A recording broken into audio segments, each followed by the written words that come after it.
You are in the ladies' room with Dr. Donica, the only public ladies' room you can enter anytime without ever waiting online.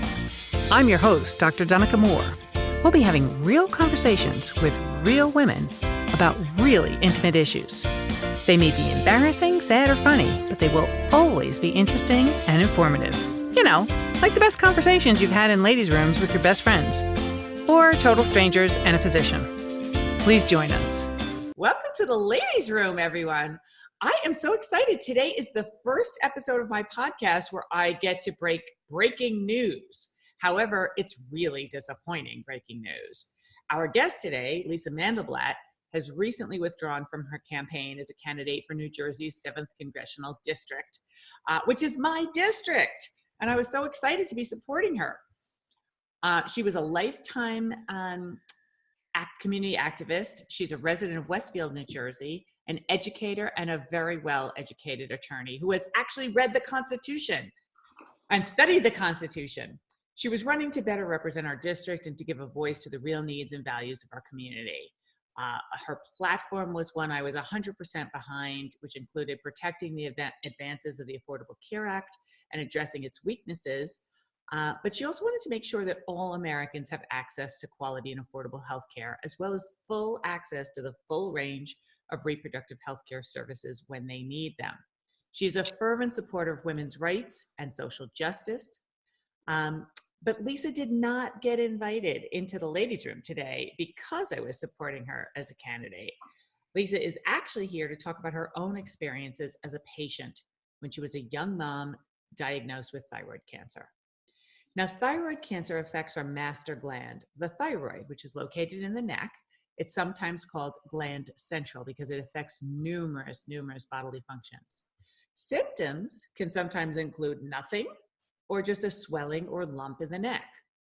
Risk factors include having had a family history, having had radiation exposure at a young age, having had an enlarged thyroid, or having a history of thyroiditis or other thyroid problems. There are four main types: papillary thyroid cancer, follicular thyroid cancer, medullary thyroid cancer, and anaplastic thyroid cancer. The diagnosis is often based on an ultrasound first and then a fine needle aspiration biopsy. We no longer screen people who don't have symptoms and who are at normal risk for the disease, although at every annual physical, your doctor will probably try to palpate your thyroid in your neck to see if there are any abnormalities. Treatment options are varied and depend on your diagnosis and the extent of the disease, but may include surgery, radiation therapy, radioactive iodine, chemotherapy, thyroid hormone, targeted therapy, and sometimes even watchful waiting. Surgery may involve removing part or all of the thyroid, and the 5-year survival rates in the United States are excellent at 98%. Obviously, as with any cancer, the earlier it's detected, the better the outcome. Now, thyroid cancer mainly occurs in people between the ages of 35 and 65, and women are affected much more commonly than men. People of Asian descent are also more likely to be affected. Our thyroid cancer rates have increased in the past few decades, but this is believed to be due to better detection, although some people think environmental factors may be a concern. And while it is generally well treatable, as I said, in 2015 alone, it resulted in 31,900 deaths. So with that, I want to welcome our guest, Lisa Mandelblatt. Welcome to the ladies' room. Thanks, Donica. And of course, we're going to get to thyroid cancer, but why did you resign on me? I'm sorry. It was a really hard decision. Lots of factors went into it. Uh-oh. What? You went away. I did. Oh, there you are. I'm back. You're back. I never fully go away. Sometimes if go. your cursor is over the video, it might go up. But tell me, why did you resign? Stop stalling. It wasn't the bronchitis. It really came down to looking at what was going on with New Jersey politics.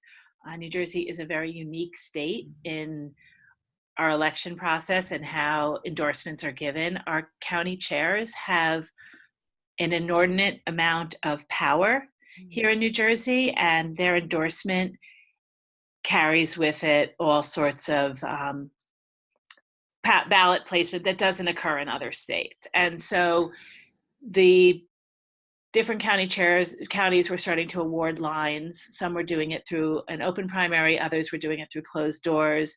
And there was a movement afoot to award the line here in Union County. And I was concerned that the county was getting behind a candidate that I didn't feel was necessarily had the ability to take it all the way to November and win. And so, my reason to get into the race was, the reason I ran in the first place was to make sure that we flip this seat.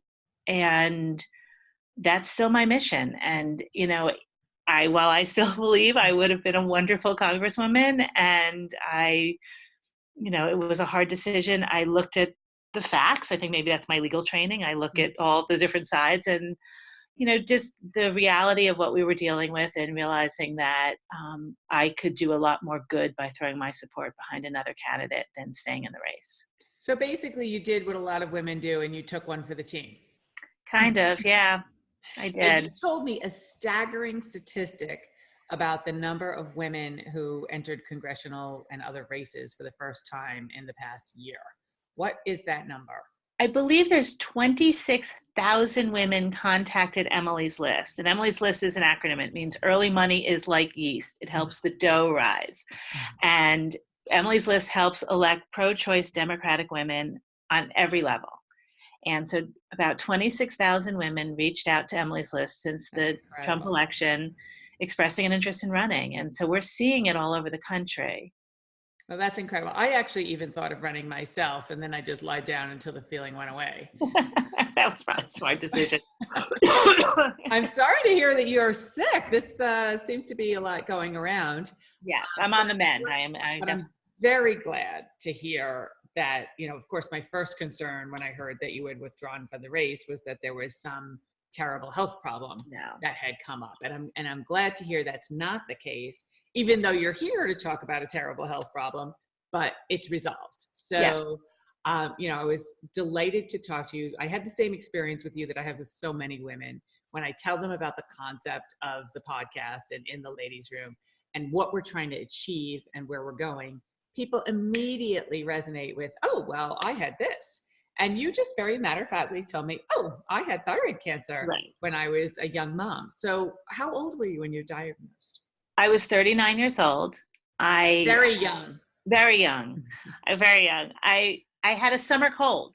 I mean, it was really, that was what was going on. I couldn't shake it, kind of like this, and went to my doctor just because I figured maybe there was something she could prescribe to make my symptoms at least better, if not make the cold go away. And as she just did a general exam and palpitation, she realized that I had an enlargement on my thyroid. And so she said, it's probably nothing, but she sent me for an ultrasound. And the ultrasound showed that I had 2 nodules. And so I went for a needle biopsy. And interestingly enough, when they did the ultrasound to do the biopsy, they saw 2 nodules, but they were different nodules. So I actually had 3 nodules. But when they aspirated the 2, it was determined that I had cancer. It was papillary, which is the good kind. And things very quickly moved from there. I ended up having my thyroid removed. The whole thyroid. The whole thyroid removed. And because there were the several nodules. And the decision was made that I was going to do the radioactive iodine. And so I did that, and it was terrifying when I was diagnosed. I mean, my kids were in 3rd and 6th grade, and I remember I went in to go talk to my son's 6th grade guidance counselor, and she thought I was going to be, this crazy mother coming in because it was September, coming in to discuss the homework level or something. And I sat down with her and I said, I just want you to know that I've recently been diagnosed with thyroid cancer. So if you see any unusual behavior from my son, that's what's going on. And she was like, okay, that wasn't what I was expecting. But I felt it was important for my kids' teachers to know what was going on because, I mean, they handled it great, but I didn't know. And I wanted them to make sure they had a safe place at school because they do spend so much time there. That's awesome. I Yeah. remember actually I had a situation shortly after 9/11. I was actually doing a television interview, and I'm from New York, so I talk with my hands. And I was standing, and so I had one hand on my hip, and I'm a right-handed talker. And while I was standing there talking about how my biggest concern after 9/11 is that people with normal everyday health problems were not going to go to the doctor because they were going to think, oh, this is nothing compared to what happened in 9/11. While I'm talking about that, I felt a mass with my left hand in my lower abdomen. So I, of course, did what most women do. I assumed I was crazy, and that I assumed I was imagining this, and I was just all freaked out from 9/11. So I had lunch with a friend of mine who was a nurse, and she didn't think it was funny at all. And she just said, like, give me your phone and tell me your gynecologist's number. So I did, and I went to the GYN, and it turned out to be just a large ovarian cyst, which was probably benign, but you never know till you take it out. And my son was in 4th grade, and he had a homework assignment where they had to write a list of words beginning with the letter O. And I don't know if they had to write 6 words or 10 words. And the teacher sent me home a note because his list was ovariectomy, ovary, obstetrician. And I forgot what some of the other ones were. But the teacher sent home a note saying, is everything at home okay? So I thought that was a great call by the teacher. Right, exactly. Not typical 4th grade words. No, not at all. So tell me, how long did you have to have the radiation? What was that process? So it was pretty quick. So I was actually diagnosed on the anniversary of September 11th, which I guess in some ways, kind of didn't mess up any other days on the calendar. So that was September 11th. I had surgery by the end of September at Mount Sinai. Mm-hmm. And then I had a couple months to recover. And then I had to go on a low iodine diet. So you know this, but I'll tell your listeners. Everybody else needs to know this. The only organ in our body that absorbs iodine is the thyroid. Mm-hmm. And so that's why they do this radioactive iodine, is because while they had removed my thyroid, whatever other cells were laying around would absorb the radioactive iodine and basically be killed off. Mm-hmm. But in order to make that happen as efficiently as possible, I was put on a low iodine diet. And that means, what did you have to avoid? It is much more restrictive than you would imagine. No dairy. I was allowed 3 ounces of meat a day. And I went to the butcher and they said, what kind of crazy diet are you on? Even Weight Watchers lets you have more than 3 ounces of meat a day. I couldn't eat anything that I didn't know how it was prepared. Because of salt. I couldn't even get soup at Whole Foods because I didn't know what kind of salt was in the soup. So everything either had to be prepared at home or I had to be prepared by someone I knew what they were doing for me. And so just so everybody knows, salt and table salt is generally supplemented with iodide. Right. Interestingly, restaurant food is not generally supplemented with iodide, but you don't know for sure, which is why you had to avoid that. And interestingly, one theory about a lot of underactive thyroid diagnoses, not yours obviously, is that women may not be getting enough iodine in their diet because they're resorting to a lot more restaurant foods and prepared foods, not at home, and they're not getting enough supplemental iodide in table salt that's not supplemented. Right. So sea salt is not usually supplemented.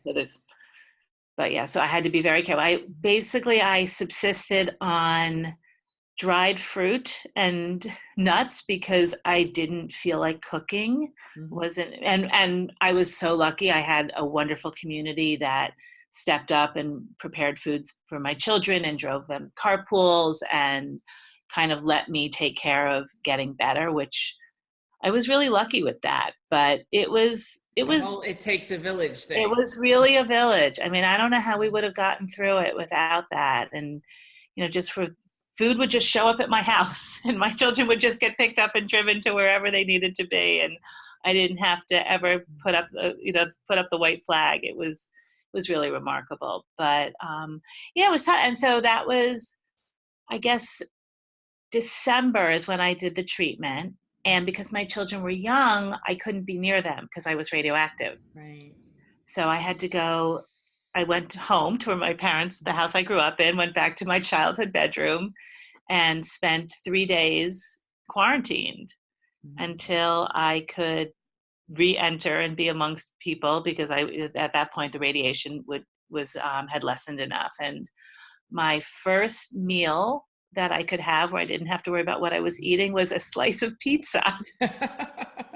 It's amazing how many people say that their first meal, whether it's they were on a long trip in the Sahara Desert, or whether they had medical problems, or when they had a baby, or whatever it is, the first meal, so often the first choice is pizza. I think it's that comfort food. It fills all those different tastes, and I hadn't been able to eat it because it took me actually a very long time to deplete my iodine level. And how did you lose weight during that process? I did, even though I had to go off of the Synthroid as well, which kind of makes you a little moody, shall we say. What I like to say is witchy with a capital B. And I stole that from Patty. I didn't invent that. But no, so I was off of all my Synthroid. And Synthroid is your synthetic thyroid hormone that they gave you after surgery. Right, because I can no longer do that myself. But despite that, I lost a lot of weight because I had no appetite, and I couldn't really, I didn't feel like eating. Did you have any energy? Were you able to work? Were you able to do any? I didn't work then.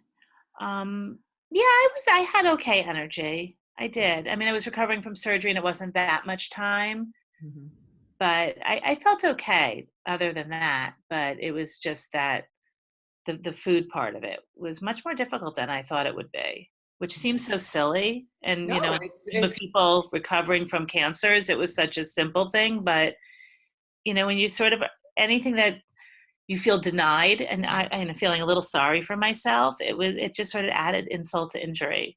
Well, I think a lot of people who are undergoing cancer treatment, especially if they're getting radiation, and with thyroid cancer, you have a different kind of radiation. Right. But a lot of people just lose their appetite completely. And, they get like this medical anorexia, which they just don't feel like eating, which sometimes that can be an early sign that there's something wrong. Some people get that before they're actually diagnosed. So how long was it from the time that you were diagnosed to the time you felt like, till you had the pizza? So I had the pizza. I did believe the end of December, and I started yoga in January. So that was my first, so it was quick. I mean, in the scheme of things, when I met with my surgeon, he said to me, this is going to be a very short chapter in your memoirs. And at the time I thought he was just belittling this whole experience, but it was true. It was 3 months pretty much from start to finish. It was a very finite period of time. And I go every 6 months now, more like a year, to have my thyroid check and have my hormone levels check. But other than that, it's back really, on the Synthroid. I'm on the Synthroid, and it's a perfect replacement, so I don't have any. There's no issues with it. It's very easy, and I just remember to brush my teeth, and I take my Synthroid pill in the morning. And how did this affect your hormones and everything else about your life? I mean, I think I've been pretty lucky. I think because the Synthroid is working so well for me, and I haven't had any side effects with the compounding or anything else, it really hasn't affected too much else in my life. That's other awesome. than that's awesome. My weight. That's wow. That's always a fun thing. That's the pizza. That's the pizza, not necessarily the Synthroid. Actually, I'm thinking you should write a book called the iodide diet. That, or run for Congress and lose 20 pounds. Yeah, that probably not as easy a diet or as advisable. Did you meet people along the way when you were campaigning who told you about their experiences with cancer that made you think about things in a different way, or things that you could relate to, or things that were germane to our healthcare delivery system? I mean, a friend of mine told me a story of, it was her brother-in-law, and it was prior to the ACA being passed. And he was ACA being the Affordable Care Act. right. And he was undergoing chemotherapy treatment. And he was told by his doctor that he had reached his lifetime maximum. And he was how old? I don't even know how old he was. And he was told he could continue treatment and face bankruptcy or go home and die. Oy. And what did he do? I think he chose to go home. Wow.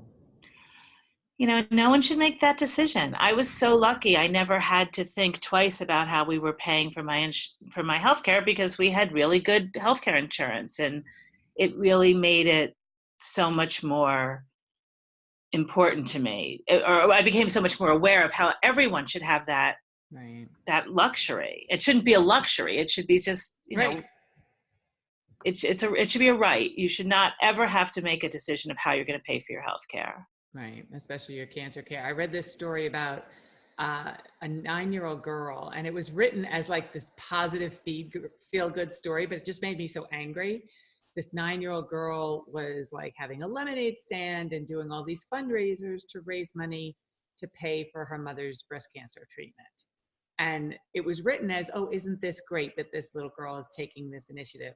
And I was like literally screaming in the house, and nobody was here, in frustration that this 9-year-old girl, in addition to all of her homework and other things that normal 9-year-old girls should be thinking about, she is taking on the responsibility of trying to raise money to pay for her mother to get medical care. And it just struck a nerve with everything that I stand for. Yeah, I mean, here in this developed nation where we're so proud of all the things that we've achieved, and yet we can't guarantee healthcare coverage for our citizens, there's something wrong with that. And, you know, I mean, the ACA was a good first attempt. It certainly is not the solution completely, yeah, but absolutely. It was, you know, I think any sort of massive legislation is going to go through growing pains, but what the Republicans have done with just cutting the legs out from under it, taking away the individual mandate, and what they've done to the exchanges and made it so much harder for anyone who wants to have health insurance. I mean, I've heard stories from people who told me that they can't afford, they can get their health insurance because they're, you know, now they have to be able to get it, but they can't afford it. So what's the point of having health insurance if you can't afford it? And I think nobody who has had to go through the exchanges and the process, you know, really understands that. And it's not just for people who've lost their job. You know, what I often say is I had to go through the exchanges. I'm self-employed. Right. I'm single. And, you know, I'm a woman of a certain age. So, you know, I pay through the nose for not great health insurance. And I just got an email today from a woman who has health insurance, but she has no prescription coverage. And she's generally very healthy, but she was having painful sex after menopause and vaginal dryness. And we have really good treatments for that are readily available. But she was horrified when she went to the pharmacy and it was $400 a month. And I didn't even know as a GYN how much these treatments cost because I never had to purchase them.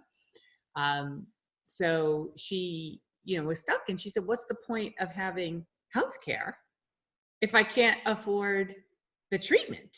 Right. And she said to me, you know, what else can I do? And I was kind of, you know, left with, I was able to make some suggestions about talking to her doctor about writing a different medication that might be generic, you know, or asking for free samples. And she said she was embarrassed to talk to her doctor about that. So embarrassment is such an interesting concept. And that's one of the things we're trying to get at here, is that there's so many conditions and so many circumstances that people are just embarrassed to mention or talk about. And just the embarrassment factor can really be a hurdle to healthcare. Now, was there anybody else in your family who had thyroid problems? No. So this was, I had no history of, no one in my family had history of it. I never had an enlarged thyroid. So this really came out of the blue. You know, probably, you know, as you said at the very beginning, like we're seeing an increase in diagnoses, but they believe that it's probably just that people are much more aware of it and paying, and doctors are finding it they're doing scans and they're showing up. But, you do wonder about the environmental implications of, I grew up and was a cheerleader on a field that was closed for years as a Superfund site. So, was that part of it? I don't know. Yeah, I went to medical school in Buffalo, New York. So we had that, whole area up there. But I know when I bought my first house and then my second house and my third house, I did look for communities where the power lines were buried as opposed to overhead, because that's one of the, the ambient Right. electromagnetic force fields is one of the things. And who knows, but cosmetically, I also thought it was nicer. And again, I have the privilege of having options. Right. Which is something that, I've gotten to the age where I really appreciate that for myself, but I feel, really committed to trying to help those who don't have those situations. But is there anything else you want to say about thyroid before I jump to the next topic? No, I think, I was lucky and, again, was able to get to great surgeons and have great medical care. And I guess just one of the things I learned also was that at first I had an endocrinologist that I didn't really like. Mm-hmm. And I stayed with her much longer than I probably should have. And when I made the change, I was so relieved. And I think that's something, getting back to the embarrassment, I think we have the little white coat syndrome sometimes, whatever it is, but sometimes we don't make the best choices even when we have them available to us, because it's hard sometimes to say goodbye to a doctor. And you didn't like her because of the care or because of her personality or because of... It was the care I was getting from her, and it was really her office. I liked her, but it was an office situation that was not, it was just not very supportive, I found. So it was nothing major, that it was just, I wasn't that happy. And when I finally made the change, I was like, what took me so long? But I think we have to, as patients, you have to advocate for yourself as well and make sure that you're finding the doctors that are treating you as you feel you should be treated. Yeah, sometimes scheduling is the biggest issue. Or as a friend of mine who had breast cancer said, it's the parking, stupid. Right. She's like, I had to go through all these treatments and all these therapies and chemo and radiation. And I was fine with all that, but they didn't understand. It was all the traffic. And then finally I would get to the appointment and then I'd have to find parking. Right. My son was very sick for a long time, and I found a place that was the best place to treat him, but they also had valet parking for free. And you just, I would deal with all this traffic and all these hassles getting there. And then I would pull up and I would just hand the guy my keys. And it was just the best thing. But what I've often told many friends of mine who are physicians is that every physician should call up their own office as though they're a patient and try to schedule an appointment and just see what the process is like and how difficult it is and how the schedulers are not always just very nice. No, right. Accommodating. And just what that whole process is. And it would be so nice if they could somehow anonymously go through their office. Right. And see, what the waiting room is like and see how long the wait is. That makes me very frustrated when I have to wait an inordinate amount of time. Yes. And I get it because, I used to see patients and I get how there are emergencies, but would it be so terrible for the receptionist to come up and say, I'm so sorry, Dr. Moore is running 25 minutes behind. We can offer you the opportunity to reschedule, or I promise I will keep you posted and let you know. Right. Or especially in today's world of texting, Right. Would you like to sign up for a text to let you know how your doctor is running? Yeah. Yeah. Or you get one of those shiny things that light up that they have at Fridays. So anyway, one of the things I like to ask all my guests, and I love your mug, by the way. Thank you. I got it from a very, very special person. What is you've been traveling a lot and certainly campaigning. You were on the road all throughout Somerset and parts of Morris County, and I guess Hunterdon County and Union County. What was your most interesting, unique, or memorable experience that you ever had in a ladies' room? Oh. And I'm not limiting you to the campaign, in your whole life. Wow. I should have probably thought of that before. I should probably warn people, but I kind of like the spontaneity. And most people immediately think of one. I interviewed a woman yesterday who said, well, I don't have one from the ladies' room, but I can tell you about the time I accidentally went into the men's room. Oh, I could tell you that story. and wondering, why does it have to look like that? Much prefer the ladies' room. I don't have, I mean, other than, having to borrow the toilet paper underneath the, reaching down, excuse me, could you spare a square? When I interviewed Vicki Lawrence, the actress and comedian, who of course is hysterical. And when I asked her that question, she had a new variation on the theme of passing the papers underneath. She told a story of when she and Carol Burnett were on vacation together, and they ran into the ladies' room to escape a horde of, a very large group of people who wanted their autographs. And they thought they could get into the ladies' room and kind of be in the stalls and be protected. But these women were just waiting for them. So they gave in and they passed papers under the stalls to sign their autograph when they were in the ladies' room. Well, I've been listening to The Handmaid's Tale. Oh, I haven't been watching that. So I read the book years ago, and I'm listening to the Audible, and a lot of conversations take place it's where they can find safety to speak quietly. Wow. And that's one of the things that motivated me to do this, is because in the ladies' room is where we have these kinds of conversations, where we, speak about the things that we're afraid of, or that are embarrassing, or that are intimate, very often with complete and total strangers. Because you're either looking in a mirror, or you're not looking at each other, or you're behind a cubicle, right? And you can... And we're doing what we have to do, or we're waiting online. Right. Exactly. Back to the waiting thing. Anyway, if you could give your 21-year-old self one piece of health advice, what would it be? Take care of yourself. And also, you're never going to be better than this. So enjoy being a 21-year-old. Well, I think there's some things about our lives that are better as we age. Definitely. But that whole fine wine thing. Yeah, but physically, you're 21, you're strong and you're healthy for the most part, and all those things. But we all worry about, whether we look good in a bathing suit, it's fine. It's all good. And we do have a lot of men listeners. So what would your number one piece of advice be to men who are listening about this topic or any other health topic? I think that men, even more than women, tend to ignore symptoms. I think women do as moms. A lot of time we will put our own health issues aside and we'll focus more on our children or our spouses.